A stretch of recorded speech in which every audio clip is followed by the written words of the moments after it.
V zadnjih 2 letih smo naredili ogromno. V 60 sekundah bom skušala našteti najpomembnejše dosežke Urada Vlade Republike Slovenije za Slovence v zamejstvu in po svetu. S postavitvijo hibridnega načina komuniciranja smo se potrudili, da osebni stiki z rojaki v težkih časih pandemije ni zamrl, temveč se je še okrepil. S povečanjem sredstev za rojake zunaj Slovenije smo še dodatno podprli projekte, ki ohranjajo slovensko besedo in kulturo po svetu. Uspešno se nadaljuje izgradnja vzorčne turistično-izobraževalne kmetije Gorski Kotar, ki bo večnamensko središče slovenske manjšine na Hrvaškem. Vzpostavili smo moderno spletno stran slovenci.si kot skupno informacijsko točko za vse Slovence doma in po svetu. Prek spletne strani lahko bolje spoznavamo bogato delovanje zamejskih in izseljenskih društev.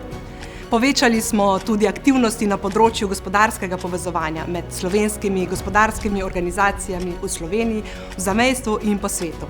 In kar je najpomembnejše, številnimi osebnimi stiki in obiski smo Slovencem v zamejstvu in po svetu pokazali, da nam je mar zanje, da so pomemben del našega naroda in naše skupne domovine Slovenije. 60 sekund je mimo, naštela bi lahko še ogromno dosežkov, a mi je žal zmanjkalo časa.